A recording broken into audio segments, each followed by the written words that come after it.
Dans cette vidéo, au niveau de la classe de 5e, on va essayer de comprendre comment fonctionne ce qu'on appelle l'enchaînement des opérations. C'est-à-dire, on va travailler sur une expression.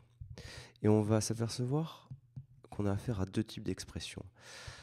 Première expression, une expression qui comporte des additions, des multiplications,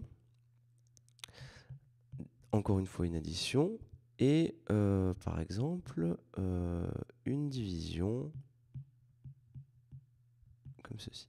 Donc l'expression qu'on appelle l'expression A, elle comporte des additions, des multiplications et des divisions. La question qu'il faut se poser, c'est, dans une telle expression, quelle est l'opération qu'il faut faire en premier? Est-ce qu'on fait 20 plus 1 multiplié par 3? Ou est-ce qu'on fait 20 plus 1 fois 3, c'est-à-dire 23? Donc la problématique est la suivante, c'est quels sont les calculs qu'il faut faire en premier. Alors, on aura différentes règles pour faire nos calculs. Alors, quand vous avez une expression qui comporte exclusivement que des multiplications, des divisions et des additions, en réalité, la règle est la suivante, il faut faire les multiplications et les divisions en premier. Donc, si je vous fais le calcul, si je dois répondre à et calculer l'expression A, je vais calculer 20 plus 3 plus 2, et 10 divisé par 2, ça fait 5. Voilà comment je vais faire mes calculs. Obligatoirement, dès que vous voyez une multiplication, une division, vous la faites en premier.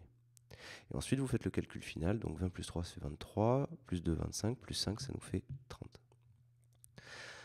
Maintenant, autre type de calcul que vous pouvez avoir. Imaginons que vous ayez à calculer 100 divisé par 2, multiplié par 5, et le tout divisé par 2. Comment est-ce qu'on fait pour calculer si on a une division, une multiplication, une division? Eh bien, c'est très simple, il faut faire les calculs de gauche à droite. Donc, pour faire mon calcul, c'est pas difficile. Si je dois calculer 100 divisé par 2, multiplié par 5, divisé par 2, je calcule d'abord 100 divisé par 2.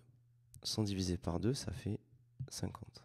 Donc, je fais mon calcul, ça nous fait 50 fois 5 divisé par 2. Maintenant, cette expression-là, elle ne contient que des multiplications et des divisions, donc je fais encore une fois le calcul de gauche à droite. 50 fois 5, 5 fois 5, 25, ça fait 250. Le tout divisé par 2. 250 divisé par 2, ça fait 125.